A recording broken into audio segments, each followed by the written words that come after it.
Trauma. Everyone has it. No one talks about it. It seems easier to stay silent, ignore it, or stuff it than it does to honor it, learn from it, and finally heal. Trauma is debilitating, yet so often we suffer in silence. Trauma is not meant to be battled alone, and we are no longer going to suffer in silence. Together, we are creating a safe place to speak, to share our stories, and grow our strength as we heal. Together, we are giving a voice to those who have been silenced, bringing darkness into light, and letting God use our stories. Today, we find ourselves again. We relight our spark and let it light up the world. Stop SIS is a nonprofit organization dedicated to educating on issues of trauma and trafficking, as well as the amazing power of the healing journey. Welcome to Stop SIS. Hey, you guys. Welcome back to Stop Suffering in Silence, where we educate on all things trauma and trafficking and empower those on the healing journey.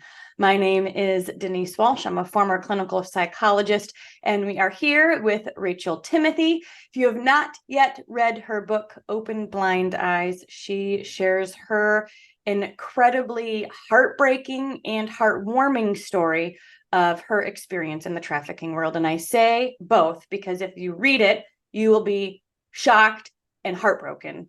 But when you see where she is now, there's like so much hope in your experience. And Rachel, I think it's so cool when people listen to the podcast and then go back and read your book, because they're able to see just how far you've come outside of those situations. And so, needless to say, welcome to our podcast. Yes. Glad you're here. We are glad that you are here. And today we're going to do something a little bit different. We know that the movie, The Sound of Freedom, has recently been released. And we also know that maybe there's some survivors out there that don't feel comfortable going to see it. I know, Rachel, that's not a movie you are going to choose to see.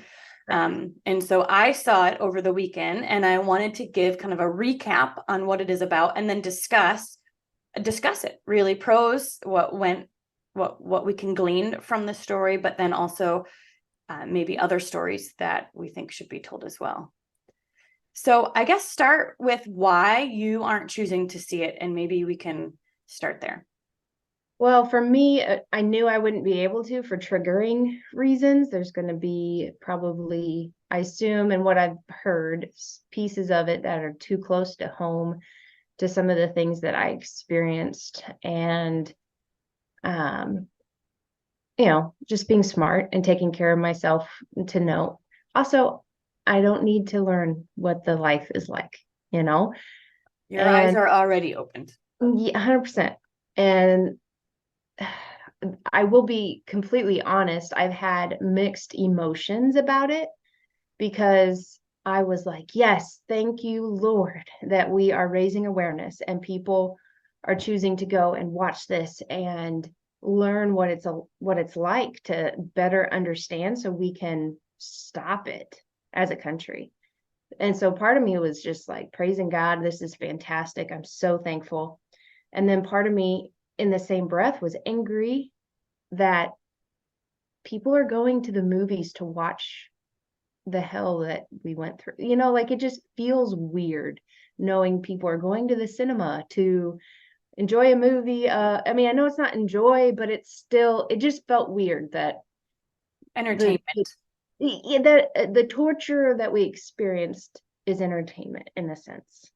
And it took me a while to understand why it was bothersome to me, because I felt frustration. I don't know. I felt something not good about it, but I couldn't really put words to why. But then I got to thinking, it's just weird. It's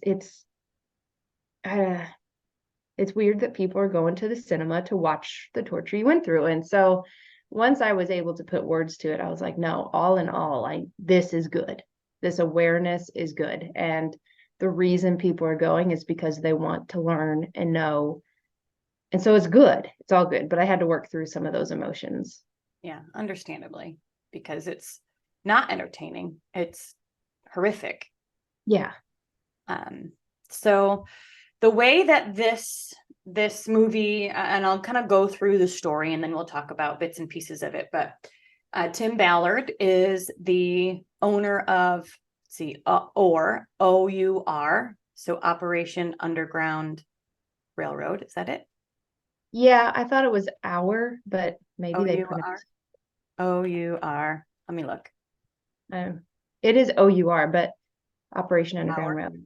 Yeah. I assumed it was hour, but Yeah, Operation Underground Railroad. And basically his story. So if you go to ourrescue.org, and we'll put the links in the comments here, his story is he was working for the government in Homeland Security and at the border and things, and he was seeing trafficking happen, but he could only do things like within the realm of what the government was able to do. So he was capped with how he could be supportive or help. And it sounds like in the government role, they were really taking down perpetrators. They were going after pedophiles. They were that kind of thing. And it got to a place where he said, what about those kids? And I'm sure it's a longer story than that. But then he started saying, well, what about these kids who are taken, who are in the life? How do we go and reach them? But he couldn't do that under the US government because the US government can only do things under, in the States. We can't fly to other countries. He can't go into Mexico. He can't do all these things. So he started a private organization so he'd have a bit more freedom to go to other countries and to rescue either US children or other nationalities and bring those children home. Mm. So in this particular story, the children are international, and they were brought into the life through a modeling agency. And so, of course, a beautiful lady comes up to them and their dad and says, you would be a really great fit for this magazine. I would love to take some pictures of you and your brother, this girl who's maybe 9, and then the brother who's 6 or so. And the dad brings them to a room where they get, dressed, makeup, all these things to get pictures taken. Yep, I could not handle this. No. And the dad is told to leave. So only the kids are allowed in this room. The dad leaves, come back at 7. And so the dad does just that. And of course, they show pictures of, them having fun and, like, oh, this is so exciting. I'm being a model and here's how you pose and things like that. Well, before the dad comes back at 7, they put all the children in a van and take them far, far away. And so the dad comes back to pick them up and they're gone. And, he has no idea what to do, where they went, anything. So I guess let's first start with this modeling agency scenario. Has that been something that you have seen? I mean, I've heard about it, of course, through social media and different websites and stuff, that is a tactic used. I mean, you hear of like women walking through the mall and somebody stopping them and saying, oh my goodness, you are perfect for this. And one thing that I've also understood, whenever a trafficker is looking for a victim, let's say at a mall or somewhere, they look at more of the demeanor of, will this be somebody that I can coerce into into believing she's so beautiful that she needs this modeling agency and it's going to change her life. Like, they look to see, is she looking down a lot? Does she struggle with eye contact? And does she struggle with feeling good about yourself? Because you can pick up on that with body language or whatever. Is she alone, or, does she not really have anybody there with her? You can pick up a lot about somebody just by watching. And so that's another piece of who they target, is by their self-esteem. Mm-hmm. And then what about the premise of having a woman who seems safe and as being the front person? Well, and I mean, if you want to take it, it's Ghislaine Maxwell Yeah. with the Epstein thing. And it's unfortunately it's not uncommon to have women who have been a part of the life, have been abused, and part of their job is to bring in more. And I mean, it could be that they're just as evil as the predator, or it could be they're threatened and they don't have a choice, you know? Mm-hmm. So it's hard to say. Um, but one thing that I've learned through the years is when you are speaking on trafficking at any event, you better well know that there will be somebody from trafficking there. There will be a predator there. And most likely it'll be a woman. So the woman potentially and is somebody who has experienced the trafficking world. I mean, they were abused for potentially years. Could And be. and then the idea might be is this like a graduation? Like now that you get to this spot, you don't get abused as much, but your job is to bring in these other girls who do. I think I wouldn't call it a graduation. I would call it enough of a breaking that's now your role, breaking of your spirit. Um, and I think there's plenty of women out there who are all about power and money that maybe they never experienced the actual trafficking side of things. I mean, but just as a man is, they want money. Right. Right. Okay. So they could be just as evil. Yes, yes. But there's both sides of the coin There's there both for sides, sure. 100%. So in this particular story, the woman brings them in for this modeling. Those pictures are then used to send, and these are fully clothed. These is not but they're used as, a pick a picture man, and this will be the person that we send to you. And so in the States, they send one of the boys' pictures to Tim, and as like a setup. And so they say, all right, this is the boy. Would you like this boy? And then they get the pedophile who shows Tim the picture of the boy gets arrested. And then they also find the man who is bringing the boy over the border, and he gets arrested. And so the boy is now safe. Okay. And so when they find the boy's father, which I can't even imagine how they do that. Like, how do you find the father in a remote village or, countries away with a 6-year-old who most likely doesn't know a phone number? It's just, there's a lot that happens here. Mm-hmm. So when the boy gets reconnected with his father, which is like a whole heartwarming experience, the dad says, all right, well, what about the sister? And then they go on a manhunt across the world to find his sister. The sister ended up being flown to a different country. And so and in this country, it's like a part of rebel territory where, I'll tell 2 stories. So first they try to bait the sister in. So first they say, all right, well, if we can't go knocking on all of these doors to find out which room the sister's in, we are going to we're going to have all of these, what would the Ghislaine Maxwell people be called? The dams. The madame. They're going to have all these madames bring us children. So they get an island, they buy an island, they put up this resort. They say this is going to be a investors club, so a membership only club. You pay per month, you can come at any time, and there's always children available, essentially. And so they talk to the madames, and they have this business deal where these madames are going to bring 50 kids to the island to check it out before the guys come the next day. That's like the grand opening of this resort. And so they bring in, there's about 30 to 50 kids that are brought to the island. And this is a whole setup. So then the police come in, they save the children, and then they arrest all of the madames that are there to get ready for this opening day. And so, I mean, that was a powerful piece of the movie. Yes, go get them. But I'm also thinking, how many times can you do that? before, it doesn't work anymore. And so they did it once. I don't know that they've done it more than that, because I think word would spread, and maybe maybe you can, maybe it's, who knows. But the girl they were personally looking for was not a part of that 50. And so they then had to just keep searching. So again, lots of things happen where they figure out that the girl was taken to another country. She's now in rebel territory, which means they can't do the same sort of setup in this other country because the police won't go into rebel territory.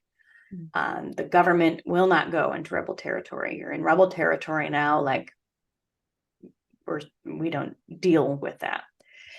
And so he gets in a boat with vaccines and pretends to be a doctor. And he rides along this river into rebel territory, where, of course, you don't know if he's going to make it. You don't know if he's going to. And they allow him to go in. He's got the vaccines. And so he says, I have to check everybody to make sure everybody's safe. And anybody who's not safe, I need to give a vaccine, and we need to take them back to the hospital. And basically they're like, yeah, right, you're not taking anyone, but here we go. And so he starts looking through the village, and he ends up spotting the girl. Okay. And so, long story short, while the men and at nighttime, basically, when the men are around a campfire singing and doing, adult things, the kids are already asleep, he goes in and rescues her. Now, one piece of the puzzle that I thought was interesting is that the rescuing was scary too for her. She, is being told, hey, don't say a word. You're coming with me. I'm safe. And is swept away. And I just can imagine that if somebody has had that happen in any sort of any form, that rescuing you would be scary. You wouldn't know who to trust. You wouldn't know if this is real. You would have so many questions, and that in itself can be a trauma point. So tell me what your thoughts are on any of that piece of the story. Wow. Yeah. So was she then sold to basically a family? What was she sold to? She wasn't necessarily in a brothel then? Is that what I'm hearing?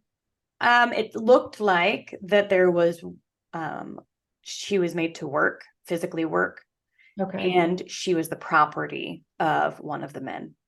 Okay. And so, in one of the scenes, he came back in from the fire and was like, oh, you had a nightmare? Let me, support you by making out with you. And so, and then the Tim Ballard character killed him. I think he literally killed him. And then stole the girl. Yeah. So she was, my understanding just from watching it, was the property of this man. And so she had to do whatever he said, whether it was work in the fields. When Tim found her, she was stomping on leaves, grapes, I don't know, doing work with a bunch of other kids. Okay. I have so many thoughts. I'll try to keep them somewhat organized. One of the things that it makes me think of, and I got to try to say it in a very not traumatizing way, I guess. I don't know. There were times when I was put on almost like a Zoom call, and you were almost being interviewed by people. And so you have the brothels, you have the pimps who take these kids or who sell these kids repeatedly. That is a side of trafficking. But I think a lot of people don't realize the amount of people in America who will buy a person or a child for property just for the keeping them in the house. And there was talks of dog cages and collars, and these humans this is America. And, they have it's a husband and a wife, and they want a girl to not only do sexual things, but also care for them. And that's in America. And so the property side of it, as well as the brothel and the pimp side of it, is very much something that is going on within our own borders.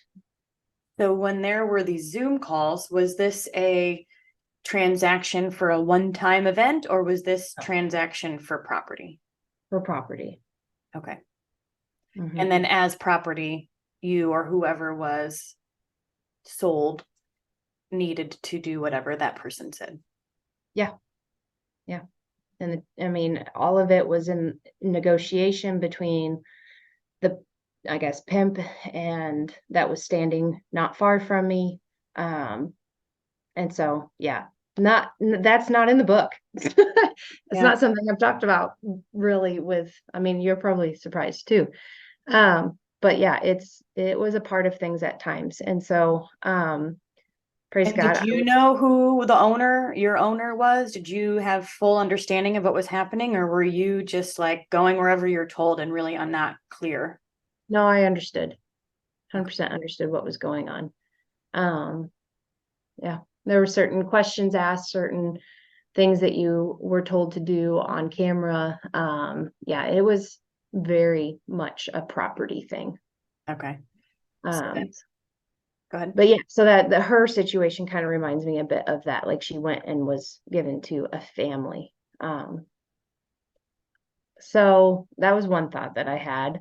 And then your piece about talking about the traumatizing of being rescued, that it's, I mean, there's no way around it. And I get that, but in so many ways it is just as traumatizing.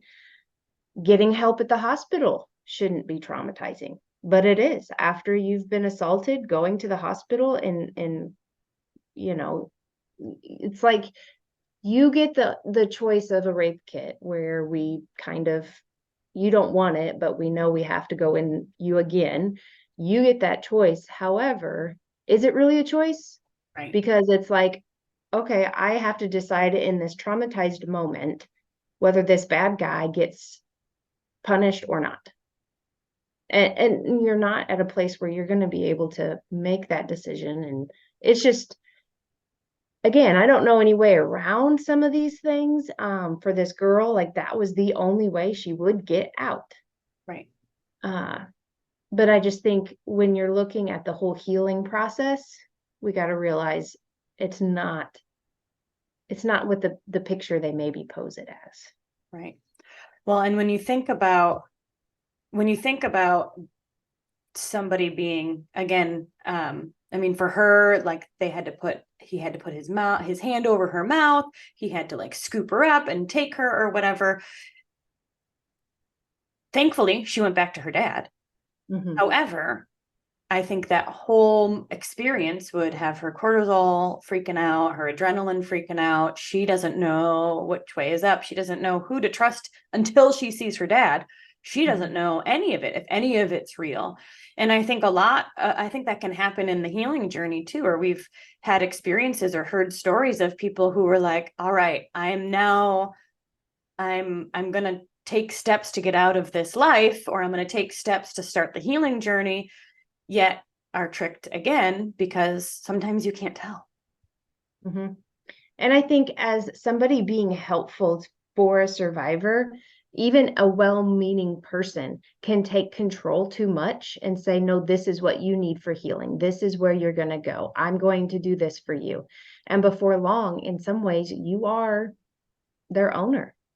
And that's not okay. And so I think being mindful of that and giving control to the victim as much as you possibly can, because just transferring ownership is still not okay. Which is why you wrote your second book. Yes. To take that ownership back and really have that they call it the sovereignty, individual sovereignty, where you own your thoughts, your behaviors, you have that control back. And you're back online, as they say, like you can hear your intuition, you can hear the Holy Spirit speaking to you. You start to trust yourself again. All of that is a part of the healing journey. Yeah. And Granny was great about, there were times when she had to say, were going to the police. And I can't really explain probably why it was okay. Like, I trusted her and I knew that that was what we needed to do. But I also had situations where somebody would come in and say, this is what you need. And I would know in my gut, no, it's not. And they would say, you don't know what you need. So I'm going to tell you what you need. You're too traumatized to know what you need. And it just felt like I literally have no choice in my life right now. Mm-hmm. I know you experienced that when going to Sail House, like, where can I go to be safe? Wow. And thankfully, people did listen, because there were other options that you were potentially needing to go to, but you, Yes, people did listen. And that was because already you're having to choose a terrible situation. Like, nobody wants to be ripped away. I say ripped away. That's no one wants to have to leave their kids. yeah. And but yeah, they were definitely compassionate about that. It was a need, but it was hard on all of us. And it's funny because I was just talking to Granny about this recently. I was apologizing because of I know how I know how hard I was on her during that time. So for example, my son just went on a little mission trip about 15 minutes from me. He was there for 5 days. But he has a lot of anxiety. Like, this was a big deal for him. And he called me that first night hysterical. I'm not safe. I can't do this. Please come get me. Like, everything, this is not okay, Mom. I need you. And I knew he was safe. I knew he was with good people. He was doing a good thing. Like, everything will be okay. But his anxiety was telling him, no, I'm not safe. And so being able to navigate that, it literally broke my heart to hear him. And it reminded me of, I'm pretty sure I did the same thing with Granny when I went to Sailor House. And I called her and she's like, yes, you most definitely did. You had every excuse in the book for me to come get you. And you would say you weren't safe. And she's like, I knew that was the best place for you. So it was very hard. Mm-hmm. But as I've gotten healthier and stronger, just the more that I can make my own healthy decisions for myself. And a big part of that was her empowering me to have my eyes open to what I needed, even if it was hard and scary. Yeah. And I think the other thing too is when so there's this in the movie, they save this girl and they're fighting bullets to get back. They get on the boat, they're racing off, and then they eventually reunite her with her brother and her dad. And the story kind of wraps around, or at the beginning of the movie, she's in her room, like tapping on stuff and like playing music just with her shoes. And then at the end, her dad had bought her a drum while she was missing. And so she comes back to this present of a drum, and now she's playing music again. And so you're just like, it's super emotional. I mean, it really is well told, in a sense that you feel like you're learning things about how it works, but you're emotionally invested in getting this girl home. And so I can see why people leave the movie and they're like, I can't, number one, believe this is happening. This is horrible and shocking. And I can't, and number two, what can I do? What can I do to help bring more girls home? But one of the things that I recognized was, this is just a piece of the story, right? I mean, there's so many stories that are so different than this. This is a piece of the story. And the story doesn't end when they get home. In the movie, they're like, oh, I'm home now. I've got my bed and I'm playing on my drum and all is good. Well, we know that that's just the beginning of a new chapter. And the healing journey is just, if not more important than the trauma itself, because it can take years to unravel what you were taught, what you experienced, how you felt. Retraining your nervous system, all of that stuff is now what's next for these kids. So tell us a little bit about, I don't know, what that stirs up for you. Yeah, I mean, the PTSD and the trauma that is implanted now, their life will never be the same. And it's just the way that it is. Now, can God still use it for good? Oh, absolutely. But there will need to be intense counseling. And I mean, how do you trust again? How do you, I mean, there's going to come a point where she grows up, she needs to get a job. And you know what all of her thoughts are going to be when interviewing for a job or trusting somebody new. It changes how you view the world. Yeah. And so even just getting out of her safe room, she's going to have to do that. And it's going to be so difficult. So yeah, I mean, it is just the beginning of another chapter of trying to trust again and trying to heal those wounds that you have, which I mean, my hope is wherever she is from, they have good counselors and people that can help. But yeah. What I think of is the family, seemingly, again, that was chosen in this situation, of course, are living in potential poverty, and they needed the money. They wanted the money. They wanted if they really were going to be paid for modeling or whatever, like that was interesting and exciting to them. So then when you think of the children coming home, I personally am like, could they afford counseling? How could they go find it?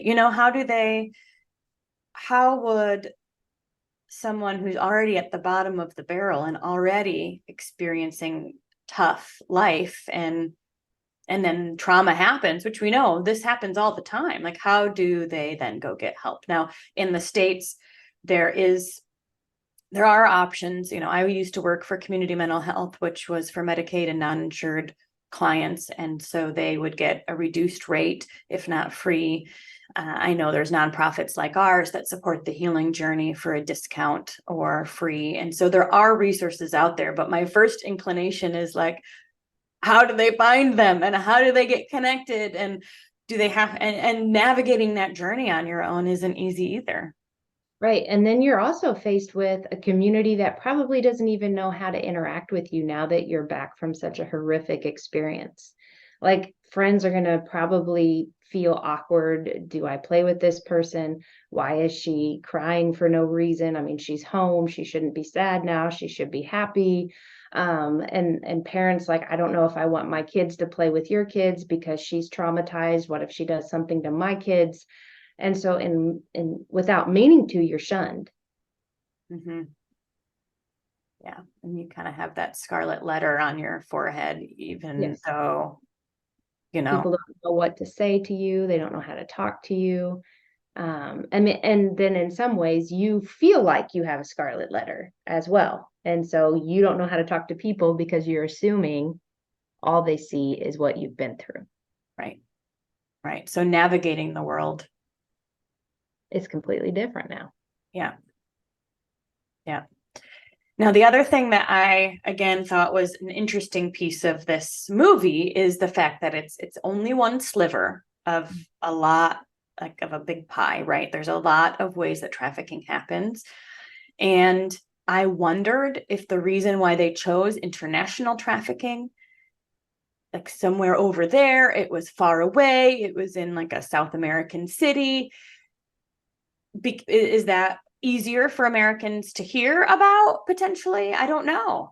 But we know that there's a lot of trafficking happening here in our own backyard. So tell me what your thoughts are on why they chose an international story. Yeah, I'm sure the US wouldn't have approved of it being in state because they don't want us to know what, or in our country, they don't want us to know probably the depth of what's happening here.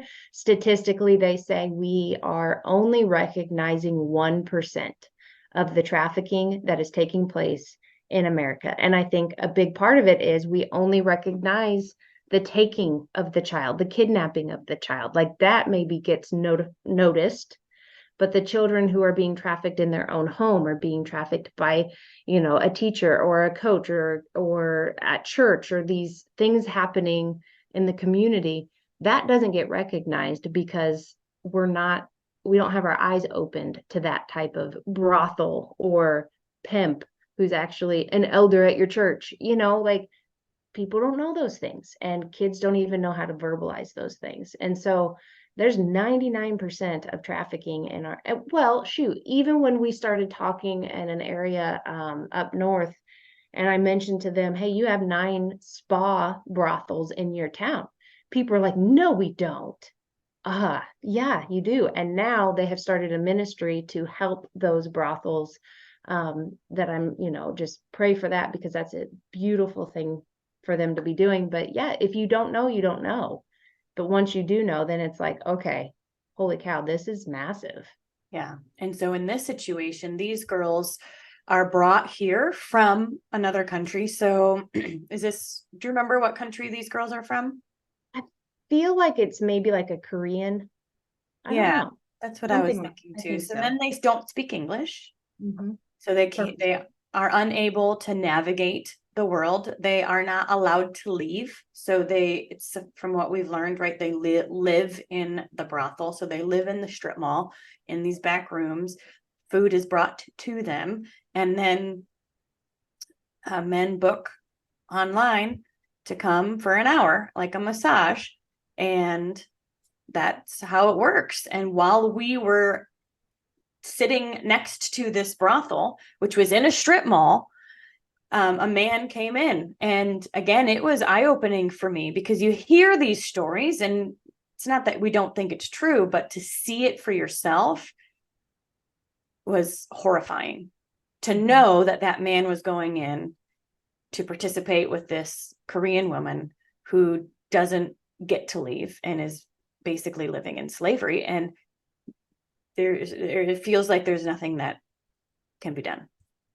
That's what it feels like, for sure. And because we've hit a lot of brick walls, and there are some laws that need to be changed, law enforcement, that their eyes need to be opened.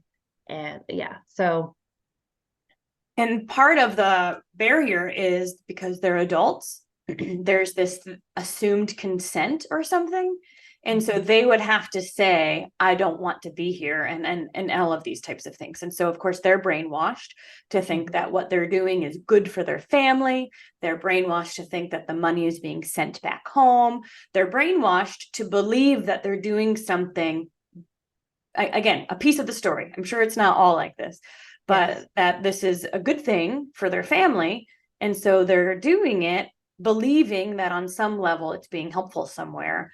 And in fact, I have a high probability that the money is not being sent back to. High as in about 100%.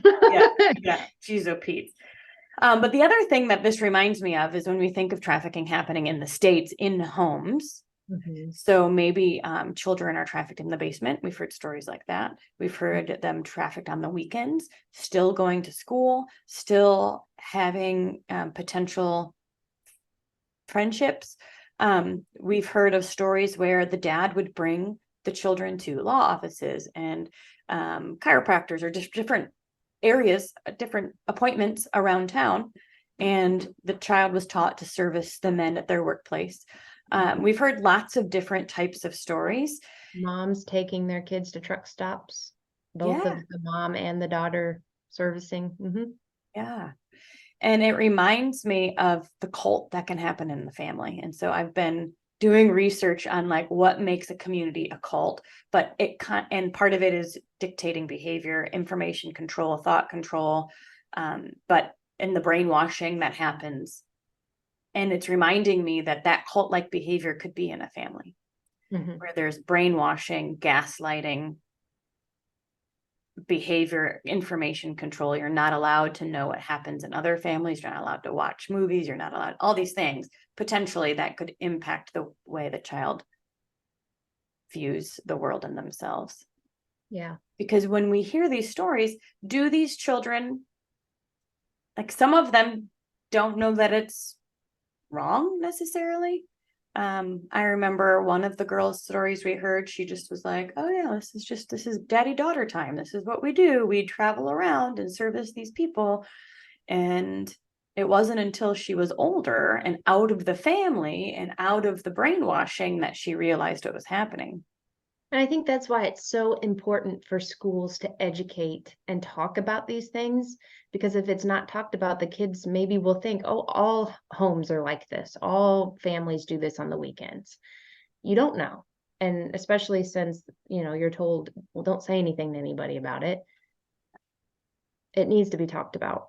And kids are told to follow authority, to listen to adults, that adults aren't wrong. You don't see adults getting into trouble, as you've mentioned before. And so Yeah. you just kind of do what you're told. And unfortunately, a lot of abuse happens in those situations. Yeah. And it's really mind boggling to me because some of the people who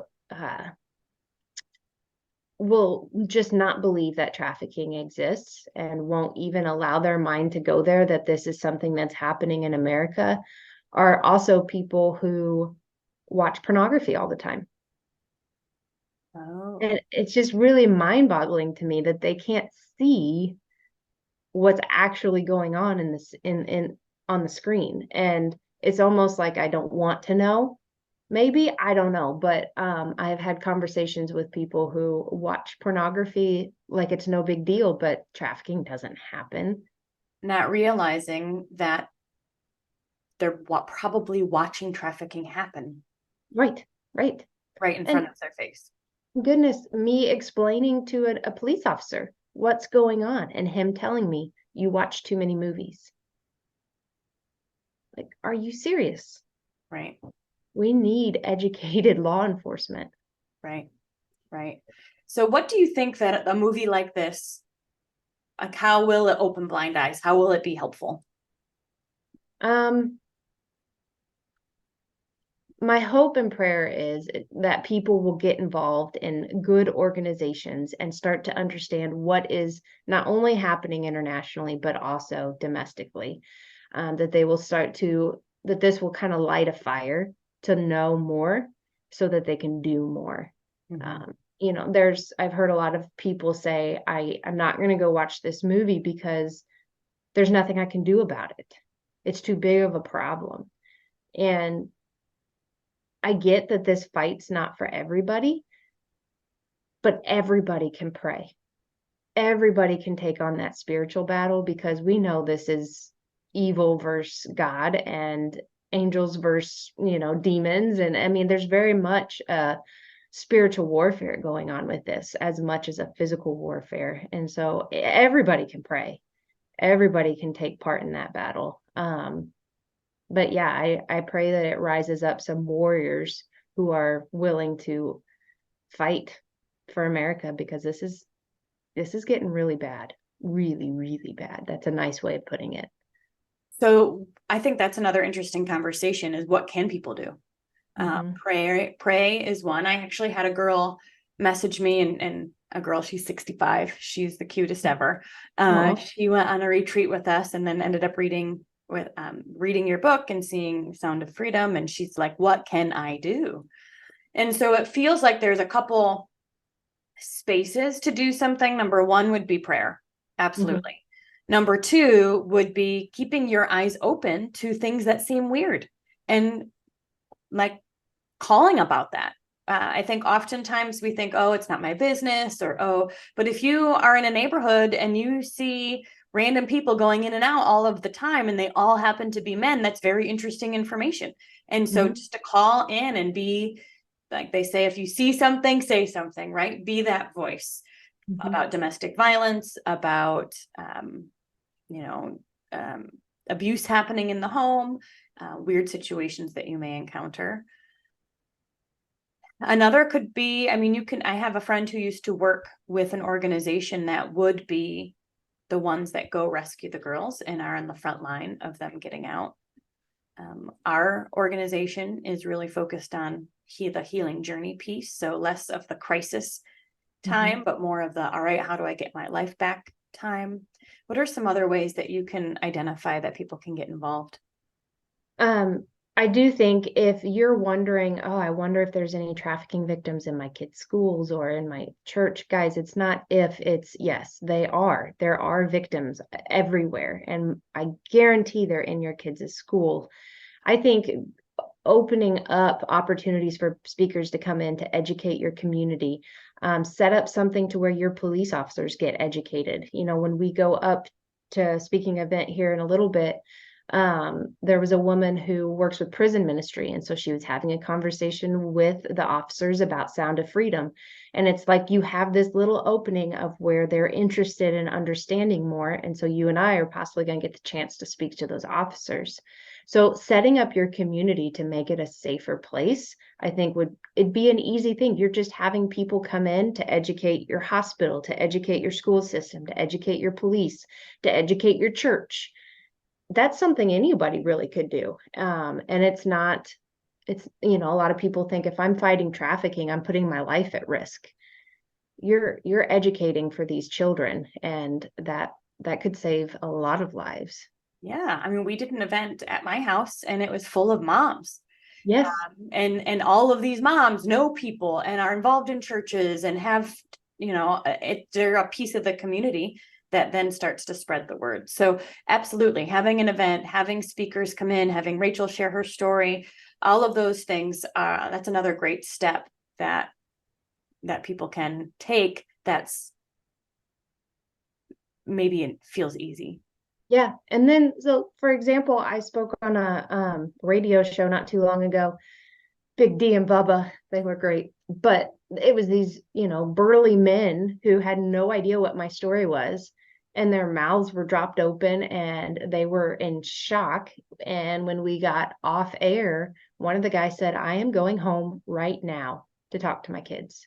He's like, I have a son who I have no doubt when he's online, he would have no problem if some man said, hey, send me your picture, or, believing it was a kid, or send me a picture of your sister. He's like, he would do that easy. I know my son, he would. And he's like, I'm going home right now to talk to my kids. And not only do we need to talk to our kids about keeping them safe, but also to have open eyes with their own friends, because, you have a sleepovers at your house or whatever. Be mindful of what your friends of your kids are going through as well. Yeah, absolutely. Anything else that you would add that somebody could do to get involved in their own communities or across the country? I think we're blessed with social media, and even though it's a blessing and a curse at times, I think it is one way that we can raise awareness, putting things on there that open eyes, pique interest, simply having those conversations when you're with friends, all easy things that you could do. Sorry, to just get the conversation going, because I think that knowledge is power. And if we can start to educate, even in those arenas, that's a great way to help. Absolutely.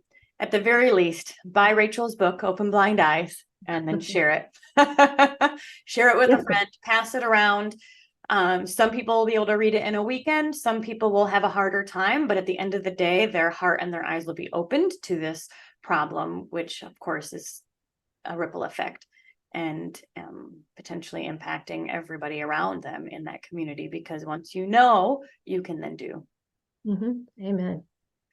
All right. Well, if you have seen Sound of Freedom, we would love to hear your thoughts on the movie below. Please post in the comments. Let us know what you're thinking. If you are a survivor yourself and are not interested in seeing the movie, I hope that this recap was helpful to you. We certainly don't want, to expose people to triggering situations. And so if it's smart for you to not go, then take care of yourself and do that. But if you are interested in learning more, I would definitely recommend Operation Underground Railroad, checking out the movie. I think at the end of the day, it doesn't, like, there's a fire happening and we need to let people know about this fire. So although there's a lot of ways that trafficking has happened, this is just a piece of the story. It is a piece of the story. So hopefully it's catching a new fire, right? That's sweeping across the country. So let us know what you think in the comments below. What are some pros and cons of the movie? What did you like? What do you wish was included? We'd love to have a conversation with you about it. But with that, have an awesome day, you guys. Take care of yourself, and we'll see you here next week. Thank you so much for listening to this powerful episode of Stop Suffering in Silence. If you are interested in booking Rachel to speak at your school, your church, or on your podcast, then please email openblindeyes@protonmail.com. If you are interested in sponsoring a survivor on their healing journey and would like to donate to Stop SIS, then please check out the link in the description box or show notes below, or you can email stopsis@protonmail.com. And finally, if you are currently suffering in silence, or you know somebody who is, whether they're dealing with a current trauma or one from the past, then we will always recommend that you reach out to your local resources and find a counselor that you can trust, because nobody is meant to suffer alone. Have an amazing week, and thank you for being here.